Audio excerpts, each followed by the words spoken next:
Hi, everyone. I'm Stephen Lamarca, General Manager of the Hudson Valley Philharmonic and Managing Director of the Bardavon. I wanted to welcome you to today's edition of HVP Behind the Music.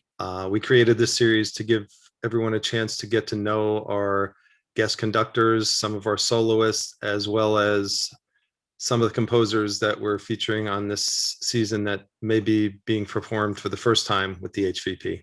Hope you enjoy the series. Welcome, everybody. I'm happy that we have guest conductor for our next concert, Tong Chen, joining us today. Tong is a prize winner of the prestigious International Malco Conducting Competition, has led orchestras around the globe, as well as working and studying with the likes of Kurt Masur, Gustavo Dudamel, and many others. Please welcome Tong. Thanks for joining us. Thank you for It's a real having me, pleasure. Steve. It's a pleasure to have you here today. I'm really glad that we got a chance to meet virtually because we've been talking, and this is the first time we've actually done this together. But I'd love to have you tell the audience a little bit about yourself and your background and what brought you into the idea of being a classical conductor originally. Hi, everyone. My name is Tong Chen. You can just call me Tong. How do we start? I started piano when I was 2.5. So don't ask me how, but I think with a tiger mom at home, and I'm originally from Shanghai, China. My music journey, I would say, started just so naturally because my father plays clarinet in the Shanghai Opera House. So I grew up with classical music with the piano, and then he took me to rehearsals pretty much during the summer breaks and all the time. So like music is just part of who I am growing up. So little by little, piano, just the sound of it was not satisfied enough. And then it's just such a lonely practice in the practice room. So I like to talk to people and associate with people. And then I enjoy like the sound that from the symphonic repertoire or like all the operas that I grow up with. So slowly I just approach this, direction to be the conductor.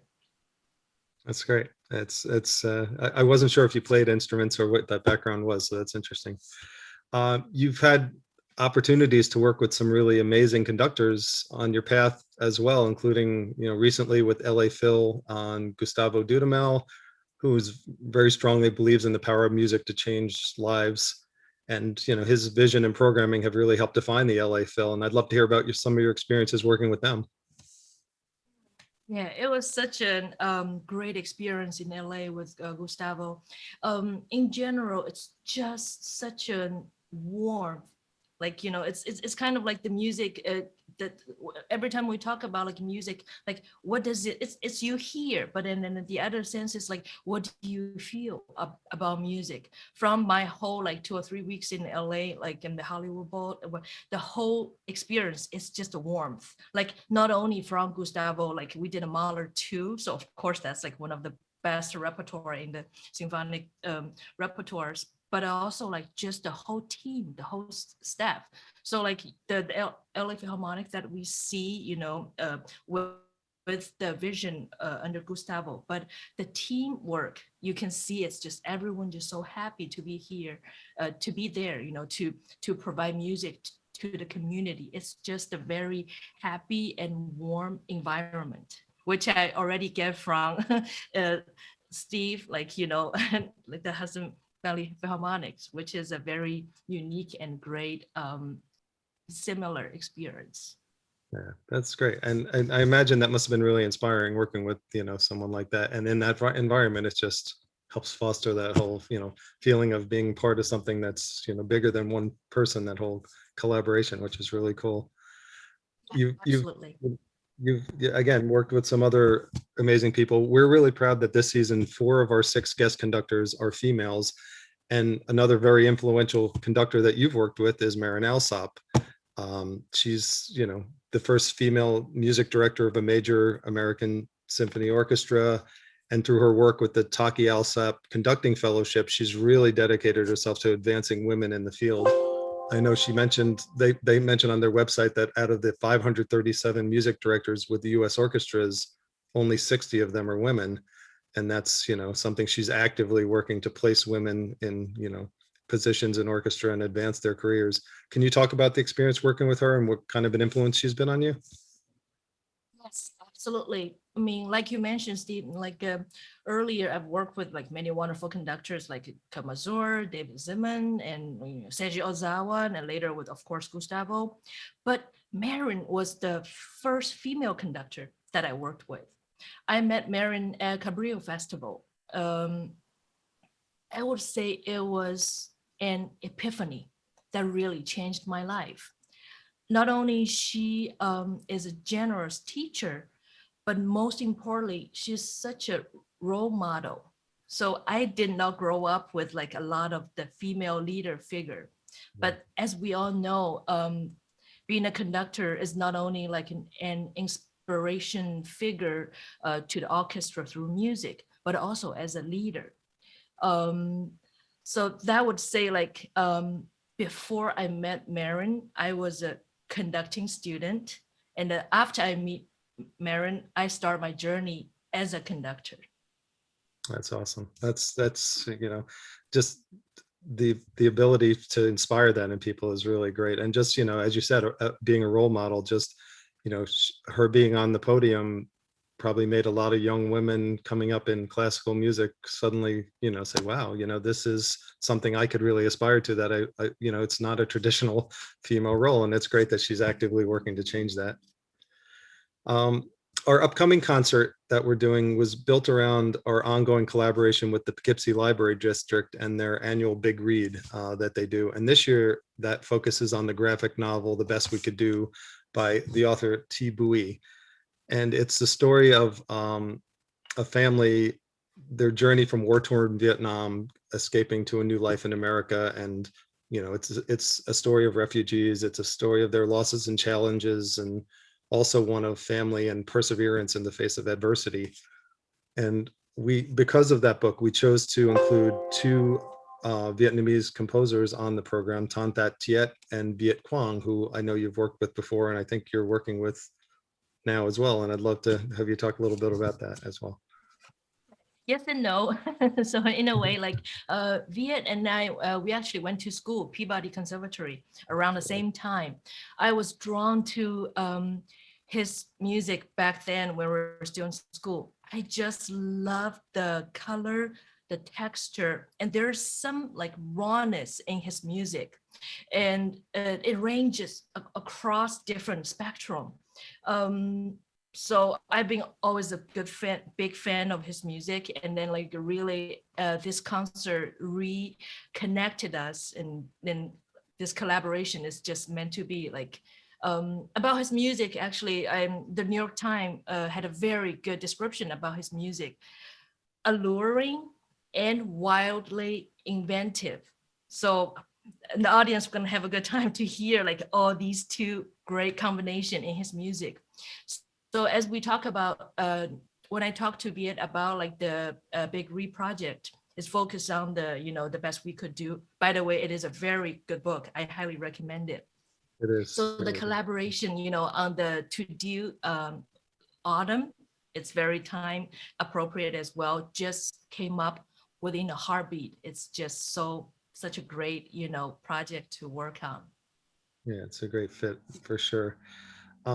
This current program also features the Mendelssohn Violin Concerto performed by a winner of our local Hudson Valley String Competition, Ashley Park, who you're going to be interviewing later in the program, which I can't wait to see that interview. And the closing piece is Bernstein's Symphony No. 1, Jeremiah, which you suggested would be great to add to the concert. And I'm wondering, had you done Jeremiah before, and what made you feel that the connection to the theme of the concert and the fit of it? Because I think it's a great fit myself. Oh, thank you. Yes, Bernstein's music. It actually, yes, I've done Jeremiah several times before. I'm a good advocate to Bernstein's music because I worked with one of his assistant back in the first time New York Philharmonic assistant Maurice Perez. So like he really impact like my passion towards Bernstein's music. Well, Jeremiah, as we know, like as known as the weeping prophet. So in the third movement, there's text sent by a mezzo soprano. It came from the lamentation in the Hebrew Bible. So in a way, I think the text itself is just self-explain, like um, the um, the concept, the message I want to share, or the orchestra we together as a group we want to share with our audience.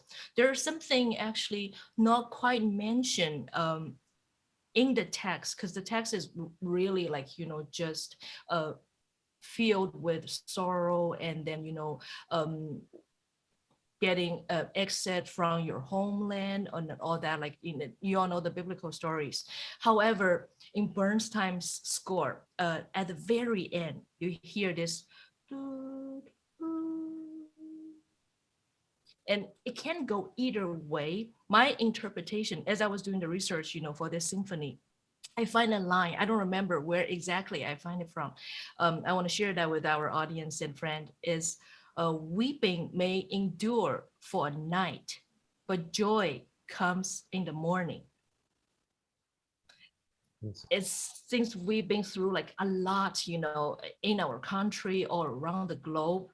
This is one of the message I want to share with our audience, and from my heart and from the orchestra's heart, is the joy is gonna come very soon. There's a light at the end of the tunnel.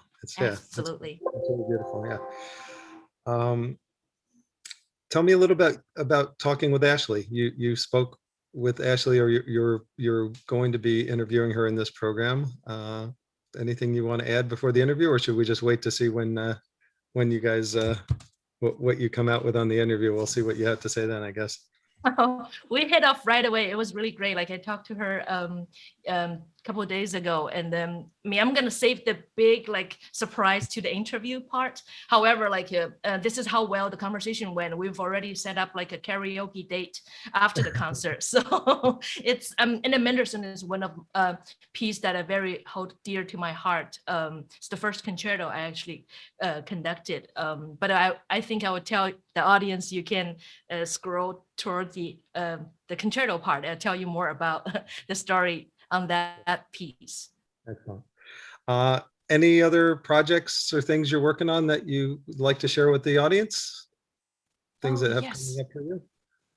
Yes, it's actually as difficult the pandemic has been, but it's actually has been like a pretty exciting year for me line up. So, well, in the first week in November, which is actually a couple of days after our concert, my concert with the Hudson Philharmonic, I'll make my subscription debut with the New Jersey Symphony Orchestra, and sharing stage with amazing pianist Daniel Trufnoff and the music director Shen Zhang. And then I hope my dear audience, enjoy my concert with the HVP and come to see me across the river in Jersey. Yeah, that would be something. And then one more exciting event this season is the Bruno Welter National Conductor Preview, organized by the League of American Orchestras. So the mission is just to showcase and highlight the best and promising conductors in the country. So it is such an honor, to be recognized by the league, which, it's a great support for the art in US and then for US orchestras. And then you can actually subscribe online, I believe, and see me working down with the Louisiana Philharmonic. So that'll be 2022 March. Nice. Well, Tong, I can't thank you enough for joining us today. And yeah, I really am looking forward to meeting you in person at the next concert, October 30th. And just to remind our audience that you'll be doing your pre-show talk, so they shouldn't miss that at 7. And again, thank you for being here today. Very much look forward to seeing you soon. Thank you so much for having me, Steve. Nice to talk to you. And I'll see you all 7 o'clock before the concert. See you then. Bye-bye. Bye.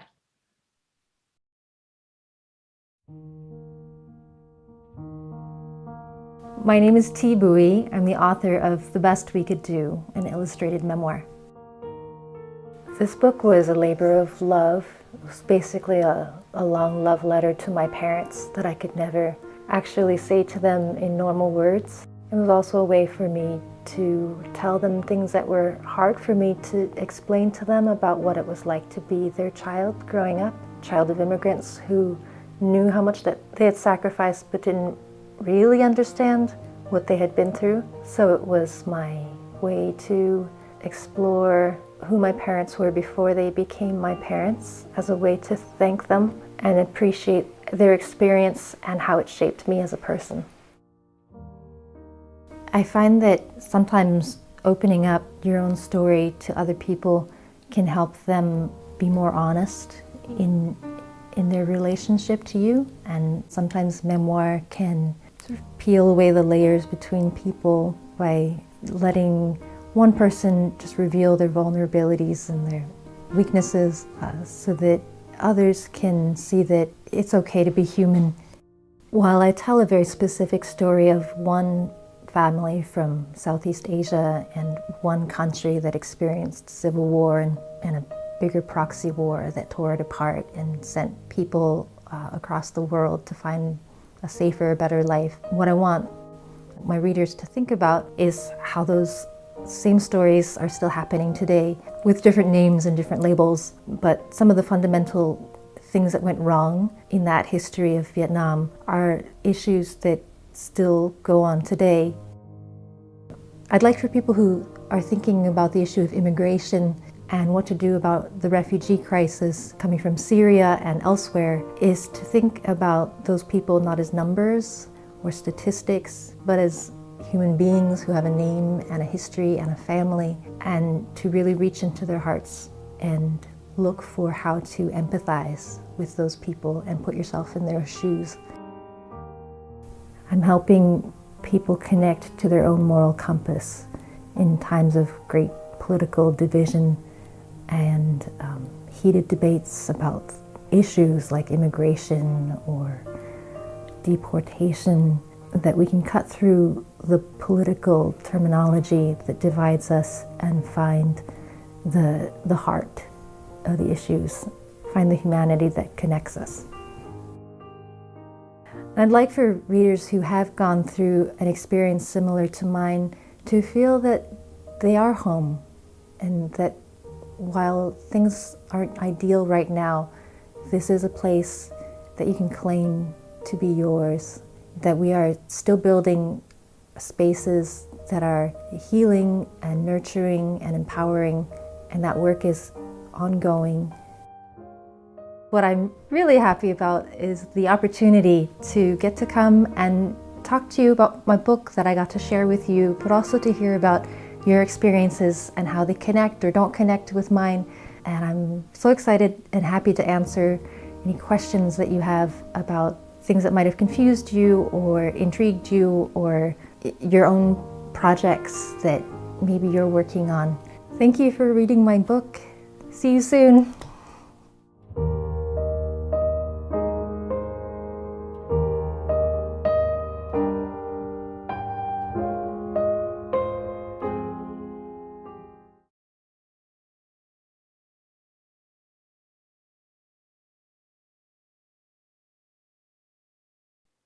Good evening, wonderful audience from the Hudson Valley Philharmonic Orchestra.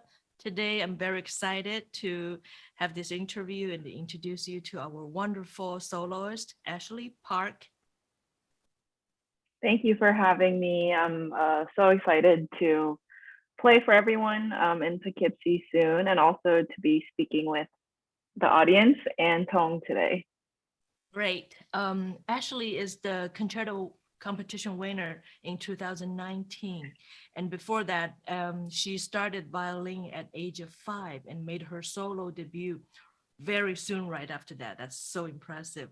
A graduate from Juilliard School, recently graduated, right? And she has performed all around New York's metropolitan area, Europe and Asia, including Carnegie Hall, Lincoln Center, and many other great venues. So, Ashley, first of all, would you like to tell us a little bit about why did you choose Mendelssohn Violin Concerto for the competition? Or Sure. I can give you sort of the boring practical answer first, which is I'm playing the Mendelssohn Concerto for this concert because I played it in the competition. And I chose it for the 2019 competition because at the time, Mendelssohn Violin Concerto was the chosen piece for the Juilliard Concerto competition a few months before then. So it was in my hands, and I'm sure the musicians out there know, but this is a game of repertoire a lot of the times, and planning your auditions and your performances around what you have in your fingers, trying to, mix new works, but also not overload yourself too much using similar pieces where you can. So timing wise, that worked out. That's the boring answer.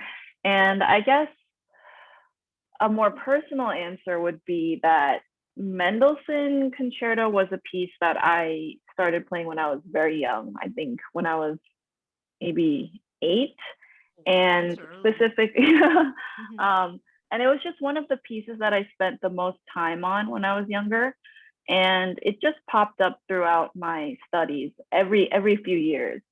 So it was sort of like a check-in piece at every point of my development as a person, I guess. So I think it grew up with me, and I just have a lot of fond memories about the piece. Specifically, I think my first major real rehearsal with the pianist was for the third movement of Mendelssohn Concerto. And I remember driving into Manhattan because the rehearsal was at Riverside Church. I think it's on 120th or somewhere around there. That's a beautiful venue, I think. Yeah. Great. Yeah. And I was, my memory is not very clear because that was a long time ago, but I remember the sun was setting, and a performance of the piece by Zuck Perlman was playing in the car. And it's such a joyful piece. And I wasn't that joyful to go rehearse because, I was just a kid and I was just nervous and stressed out. But in that moment with the sun setting, being on the bridge and that piece playing, I think I always go back to that memory whenever I play this piece. So especially in light of the year we had, it's always nice to return to a piece of music that makes you feel something that's comfortable, something that's comforting, It's warm. little, warmth of childhood or something like that. Yeah.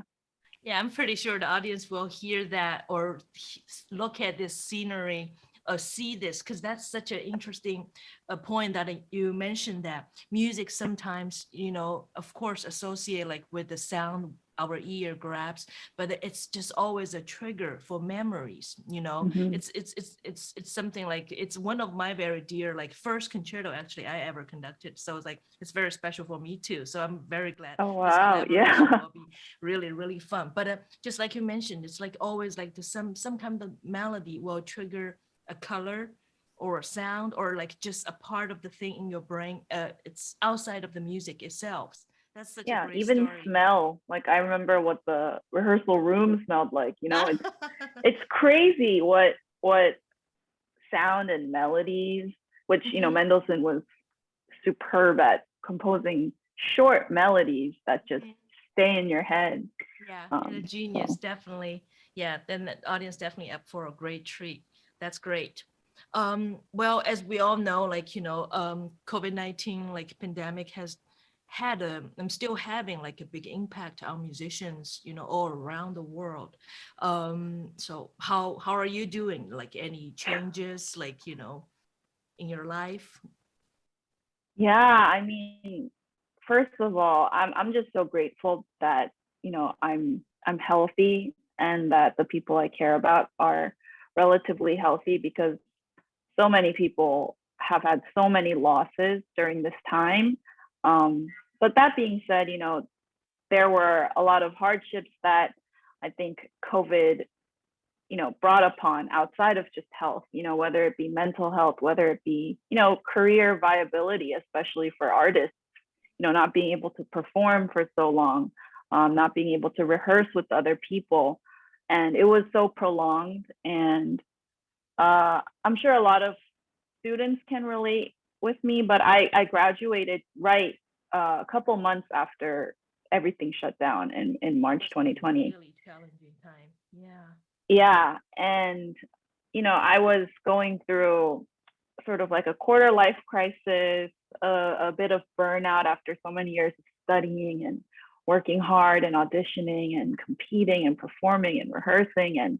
And on top of that, COVID hit, and I was told everything I had planned was, postponed until further notice. And Yeah, same for all of yeah, us. right. Yeah. And there's only so much you can do on Zoom, so many Zoom lessons. So, I think I spent a lot of the past year, I mean, everybody felt very isolated, but I also felt very isolated. Maybe it was necessary to have time to reflect on why I had pursued music, what music meant to me, what I wanted to do with my life, as a person other than a musician, and thinking about my identity. And I had maybe too much time to think about that. But yeah, just a lot of situations changed, and I was no longer a student. And first and foremost, I needed to, figure out a way to support myself, Yeah. even though, I love to do music. But at the time, playing lessons wasn't going to, allow me to support myself financially. Yeah, So absolutely.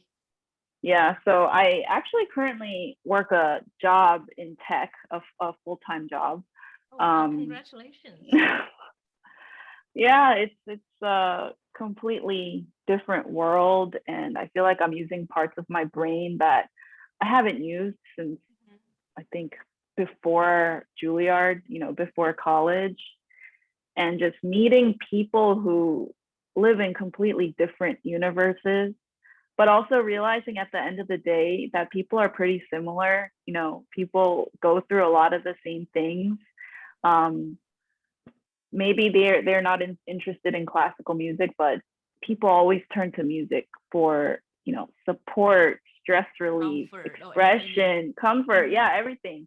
And realizing that even in a field where you think it has nothing to do with classical music, you look at what, software engineers listen to when they code, and a lot of the times it's like quiet Chopin piano music playlists on Spotify or something. That's right? definitely classical music is one of the thing. It's just syncing to our life. That's very interesting. I mean, like, because I think including yourself and like a lot of the musicians in the orchestras too, it's just like has been such a difficult year, so you have to take a very tough choices to kind of like prioritize like what's the most important thing. Like, we've heard like many musicians, they have to move away from the city or have to it's very, very challenging time, but meanwhile, we still have music in our core. Like, for you, like, I think it's a 2019 concerto competition, and then now it's 2021 October, and it's finally happening. So that must be like something, meanwhile it's depression, but it's something very happy and positive to happen, like a concerto, like, to actually perform with the orchestra. Yeah, absolutely. That must be something very exciting, and then looking forward to. I mean, at least for me, that was like a very exciting. Could you tell us a little bit about that? I know you have a lot of music projects on the side as well. Yeah, I feel like I was going to say young musician, but I think any age musician, one of the things that you always dream about and work towards is a chance to play a concerto with orchestra, because as, instrumentalists, especially violinists and string players and pianists, you spend so much time practicing concerti.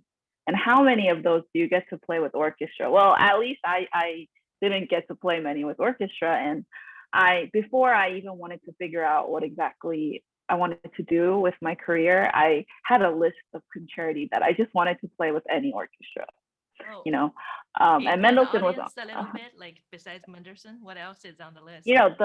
The major ones, all the Mozart violin concerti, Tchaikovsky, Brahms. Actually, I did play Tchaikovsky when I was in high school, but I would like to redo that performance. Brahms, Sibelius, Bartok 2's on there. Oh, Bartok, that's interesting. Yeah.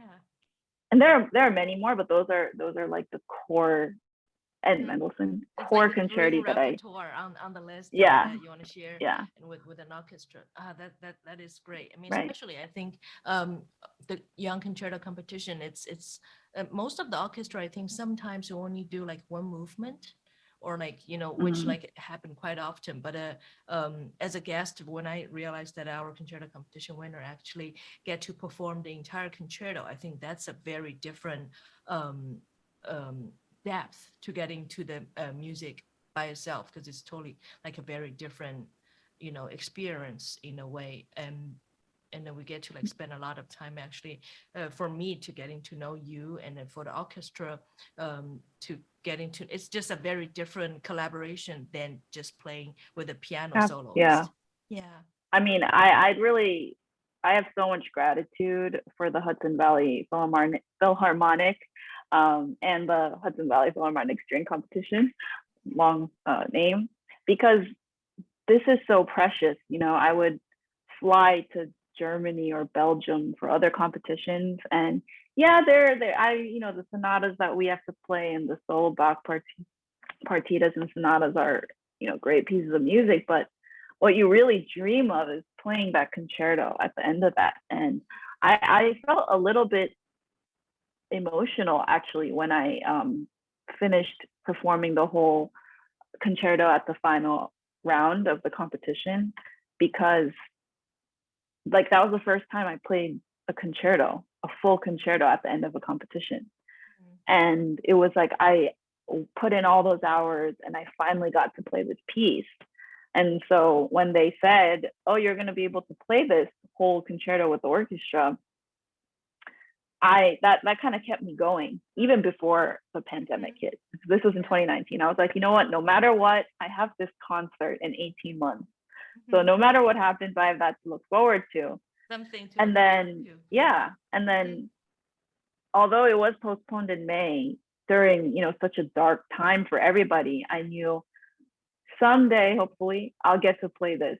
Like, no matter what I do with my life, I still have this one, opportunity, It's a like goal, promised to or me. like, yeah, that's so true. Like, the project that we as musicians looking forward to, like, it's just one milestone after another, one Mhm. concerto after another concerto, and then it's just it's something kind of like I think the difference between a concerto with an orchestra and all with the piano is the amount of people on stage. Because thinking about like there's no other, there might be a lot of difference, but for me personally, it's more just like you have 50, 60, 80 people, you have only one goal, is just to, like, of course, accompany the soloist, but ultimately at the end is just to pay respect to the tradition, to the culture, to Mendelssohn's music, and give the best. And then it's just so fascinating thinking about like 80 people on stage have the same breath just to get that phrase or the beginning in together. It's that's just something like so humanity and so fascinating, and it's so unique, and we definitely need it, like, towards the end of this dark time. It's just human beings being together and doing something, like you mentioned, something you look forward to, I look forward to, and hopefully the audience are looking forward to. It's just something, we're towards, like, Mhm. the end of the tunnel. Definitely you can see the sunset, like you mentioned, like the childhood memory. So it's all something like, very, very optimistic and bright. Yeah, Right. thank you for sharing, like, all that memories. um on the other hand, I think, besides music and of course your work, would you tell the audience a little bit like about yourself, rather than, like, we all know you're a wonderful Mhm. violinist and you're in tech now, and then any fun facts, what do you like to do besides music? So I feel like fun facts are maybe 75% of me as a person. And I probably have too many hobbies, and I could probably benefit from cutting down so I can, practice a little bit more. But um, I took up golf during the pandemic because I think a lot of people did, because, it's an outdoor activity. It's something that, you can be socially distanced from, very peaceful, especially if you're out there on like a sunny day. And I think there's something a little bit similar to classical music, in the sense that it's very technical, and you can always, improve and practice and learn. It's very addicting. It like used a part of that, practicing musician in a completely different field. And I'm not very good, but I really got into it. Now I don't have so much time, but that was one of the hobbies I got into. I love doing yoga. I taught myself how to edit videos, like on Final Cut Pro and iMovie. I think I like making things, just being creative. And I just love, whenever I can and whenever it's safe, to just hang out with friends. Love watching Korean dramas on Netflix. Just What's your scrolling favorite show through. recently? Of course, Squid Game. Oh. Have you heard of Squid Game? Yeah, I've heard of it's on my list. Definitely. Highly recommend. Highly recommend it. Yeah, this is Yeah. It sounds like the project that you are work with. It is kind of like a concerto piece. Like you like to solve the puzzle piece. Like in life, like let's say golf is something new. It's like a new repertoire, or like when you do sing karaoke with friends, it's kind of like a work with an orchestra in a way, like work on like things you like to do. The Mendelssohn Violin Concerto. It's just it's all surrounded, by that kind of the similarity in life. Right. That's wonderful. Well, thank you so much, Ashley. This has been really great talking to you, and I'm pretty sure the audience will have a lot of questions, and once they come to see you in the end of the month, and then they can even ask you questions in person. But personally, I'm very looking forward to work with you on this wonderful violin concerto, and congratulations again on winning the concerto competition. Thank you. I'm really looking forward. It's right before Halloween. I feel like this is a great season to all be in a concert house or hall together, and just excited to play with people on stage and to finally meet you in person and the audience. Likewise. All right. Have a wonderful day. Thank you. You too. Thanks. Bye. Bye.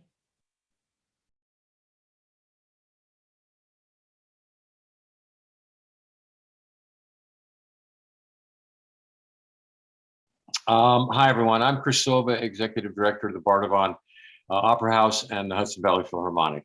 You've been listening to an interview with Ashley Park, our soloist for the upcoming concert and 2019 winner of the Hudson Valley Philharmonic String Competition. The competition began in 1966 under the direction of Maestro Claude Monteau. They began the string competition initially to recruit new string players for the orchestra. Today, the first prize winner receives a cash award of $4,000 and performs as guest soloist with the Hudson Valley Philharmonic in the following season. They also win an all-expenses-paid trip to Italy for a week to perform at a recital at the Musical Landscapes of Tuscany Festival in the summer each year. Great prize, launching their careers.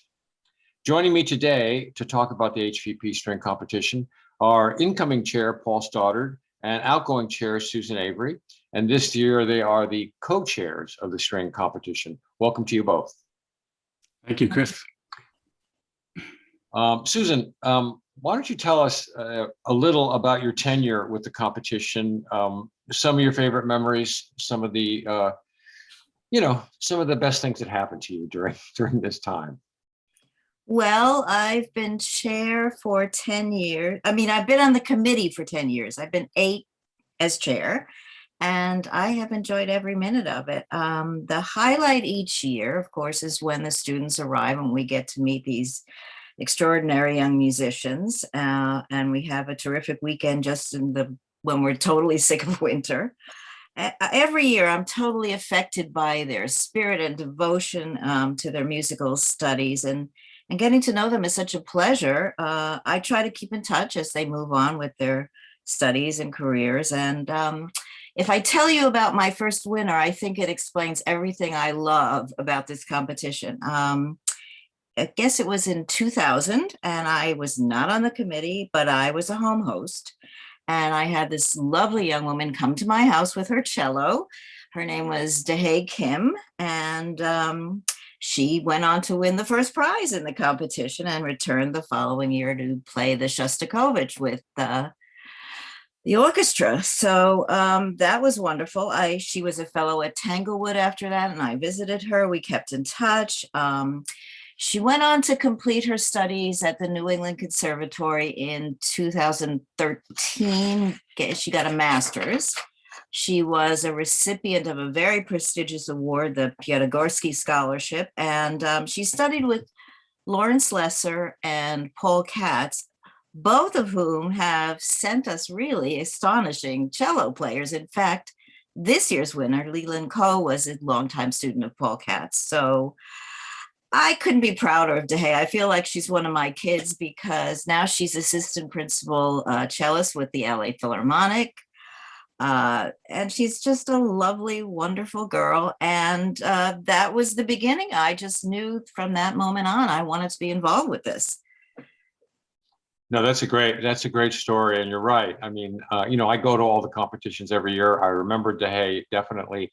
And it's so exciting, really, to watch these young people, right at the beginning they don't even know what's to follow. And as you say, with her, she went on to win more competitions, and now she's a principal with the LA Phil. I mean, it's extraordinary, really, when you think about it. And you played a role in that. And it's kind of it's a great feeling. I mean, it really is, for all of us, really. And Paul, I know you've been involved in the competition, of course, especially when we were Zooming it last year instead of doing it live.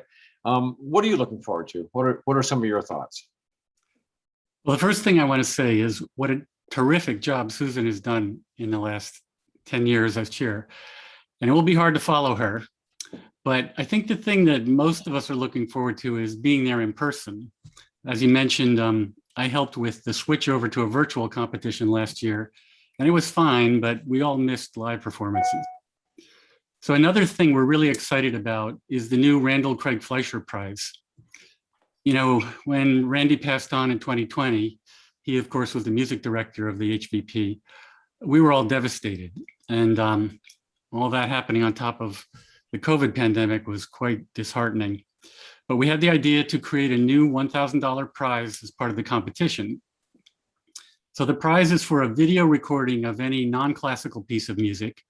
And the idea was inspired by Randy's love of combining classical and other genres. He would take a classical orchestra and mix it with rock music on Broadway and other things like that. So we received 7 really wonderful entries from the competitors, everything from popular songs to Scottish fiddle tunes. Some of the musicians played alone, and others played with family members, which was very sweet. As you know, a beautiful performance of Amazing Grace, very virtuosic performance, played by Christine Claire Delano, won the prize this past year. So the Fleischer Prize was so well received that one of our donors offered to sponsor it going forward, so we can have it every year. Now, because the entries are recorded and may include other musicians who can't come to Poughkeepsie, we're going to put the videos on the Bardavon YouTube channel called Bardavon Presents. We're also hoping we can project the winning video during a break in the live competition at Skinner Hall. Yeah, and I do encourage people to visit the Bardavon Presents at Zoom pay channel.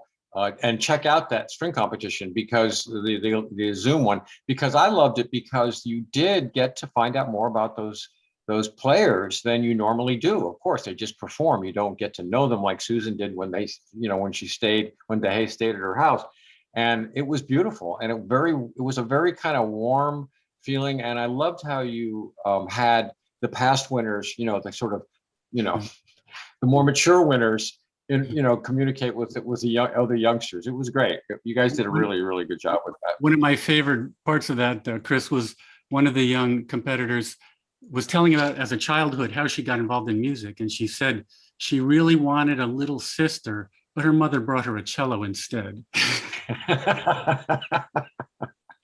There you go, you know. The competition has always attracted some of the finest conservatory string players in the world. Many former winners, as Susan has mentioned, have gone on to illustrious classical music careers. Previous notables include violist Marcus Thompson, now a member of the Boston Chamber Players, violinist Annie Kavafian, now a Lincoln Center Chamber Players soloist, violinist Adela Pena, now a member of Eroica Trio, and violinist Judith Ingleson, who also won the prestigious international violin competition from Indianapolis. And as you mentioned, Dahae Kim, who's now a principal, a second principal with the LA Phil, which is pretty remarkable. Susan, can you tell us anything more about Ashley's prize-winning performance of the Mendelssohn Violin Concerto? She'll be performing that October 30 with the orchestra. You know, I really wish I could remember that performance better. It's well over 2 years ago, but I did finally just recently find a 1-minute video of her performance, and what was noticeable was her maturity and assurance with which she was playing it. It's a very romantic and passionate piece, and I think most people will recognize it. It's a classic of the violin repertoire, and what I'm most looking forward to is Ashley played it, of course, during the competition with only a piano accompaniment. But now we're going to hear her play it with an orchestra, which means we're going to hear all the themes and the textures in full, which you never hear with just the piano. So I think it should be superb. I agree. I'm looking forward to it a lot. As you remember, a few years back, we had the very controversial three-way tie, where the judges could not decide between the three contestants which was the best. They were all the best, and so they were all awarded first prize, and they all got the big money, and they're all going to eventually play with the Hudson Valley Philharmonic. Can you tell us a little about that afternoon? I was there too, so I'm interested in your perspective, Susan. Well, we had a very distinguished judge, Samuel Rhodes, who's one of the founders of the Juilliard String Quartet and has been teaching at Juilliard for about 50 years. So he's heard quite a few violinists, and all of our finalists were violinists. And I was sort of talking to the audience and trying to, kill time until the judges made their decision. And all of a sudden, after just a few minutes, Sam comes out and says, we have a problem, which I never like to hear that word. And then I had to go back with him to the room where the judges deliberate in secret. And he said, oh, but it's a good problem. And it turned out they all felt that the three finalists had played equally well and they couldn't award a first, second, or third prize. And in fact, Sam Rhodes said this to me, and it was really hard to argue with a man like that. They all played each concerto as well as he had ever heard it. Well, it was a problem because I was thinking of all the things you just said, which is, getting three people to Tuscany, getting three people to play with the orchestra. I was sort of trying to ameliorate the situation. So if you remember, there were quite a few members of the orchestra in the audience, and I called each one up. I'm sure the audience was wondering what the heck is going on here. And I thought that maybe they could help me and help with my case. We need one winner, but they didn't. Because yeah, remember. Yeah, the three judges were just so stubborn, and they felt they were right, and perhaps they were.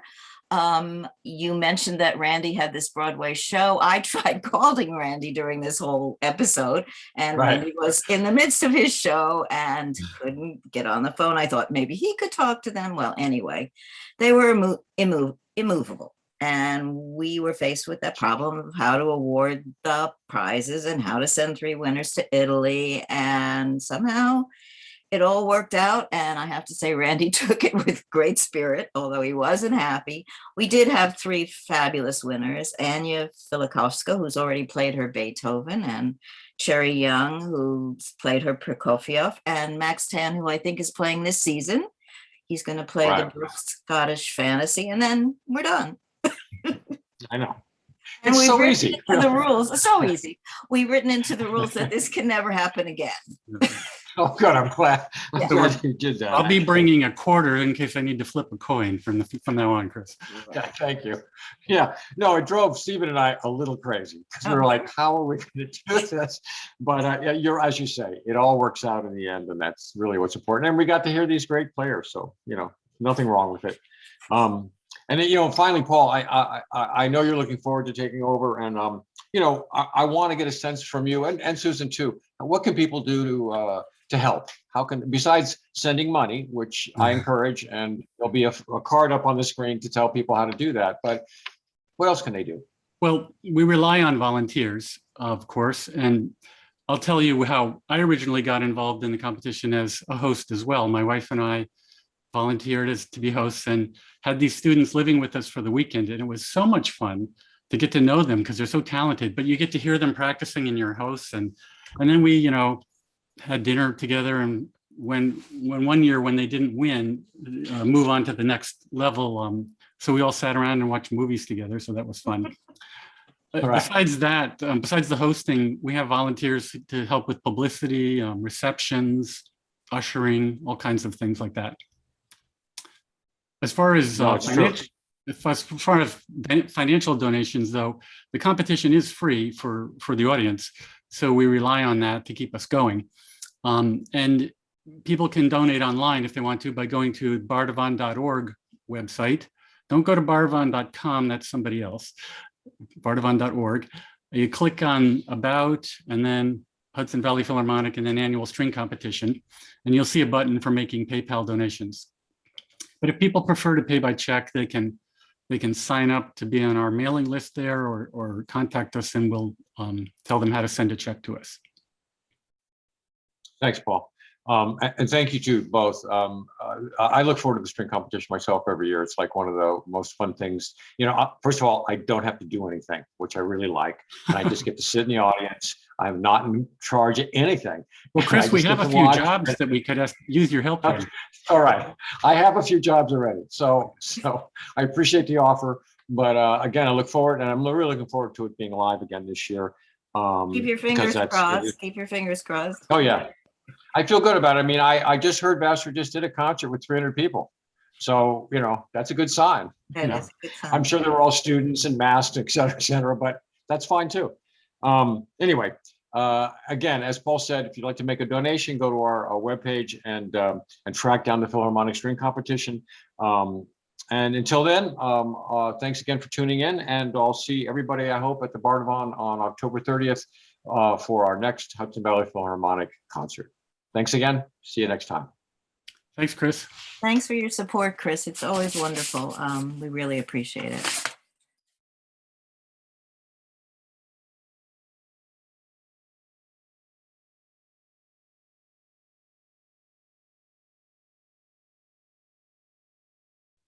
Coming up next is composer Viet Quang talking about his work. We'll be premiering the orchestral version of a piece subtitled Autumn that was originally written as a chamber work, and that Viet Quang is expanding into an orchestral piece for the Hudson Valley Philharmonic to premiere at our October 30th concert. Here's Viet Quang. I grew up as one of the biggest band geeks your school would have.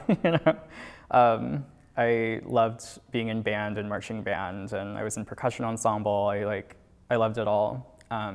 And I really feel like the band world is where, or not the band world per se, but my high school band room was where I found my place as a person.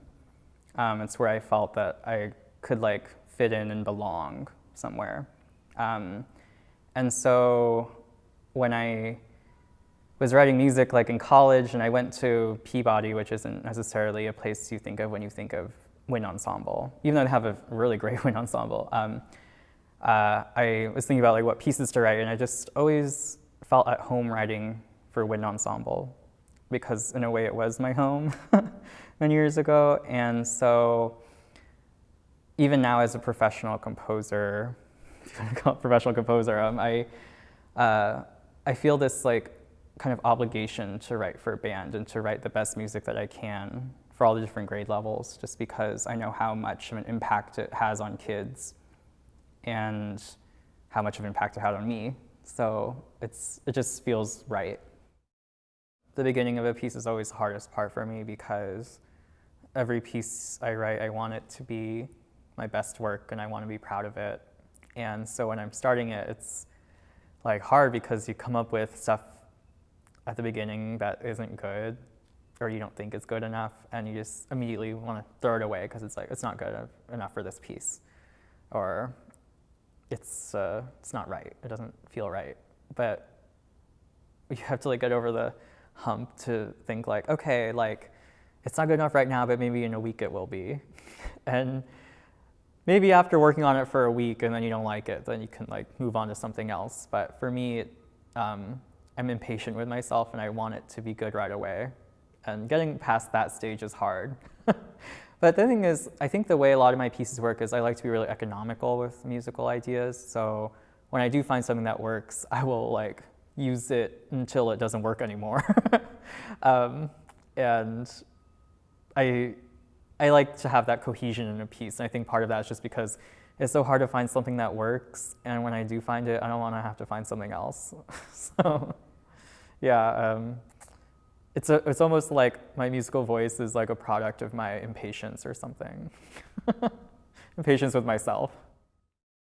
I think my writing for band has made my chamber music better. My writing for chamber music has made my band music better. My writing for chamber music has also made my orchestral writing more imaginative. And I think writing for orchestra opened up my ears to things I could try in the band music as well. So like having Renewal be a chamber orchestra to full orchestra to band piece was so fun because what I was thinking of in a chamber orchestra setting, I would have necessarily thought could work for orchestra.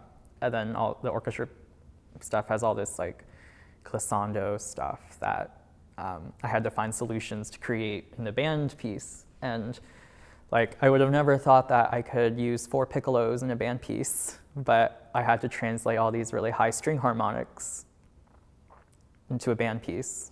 And so that was my solution. And I'm really happy with how the last movement turned out in the band version. It's all these like, it's like basically like a G major chord melting down to an F sharp major chord and then going back up. And it's just the idea of like really like this big string triad that like melts. It's like melting in the sun. It melts down to an F sharp major chord. And obviously didn't have the strings in the band version, but then I brought it down an octave and put in the trombones and things like that I wouldn't have thought of if I was just writing a band piece from the start. So everything kind of works together to make my music and all the different mediums more interesting.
hope everyone enjoyed this edition of our HVP Behind the Music, and look forward to seeing you all back at our next concert, October 30th at the Bar Devon. Don't forget that Tong Chen will be doing a pre-show talk at 7 p.m. See you there. Bye-bye.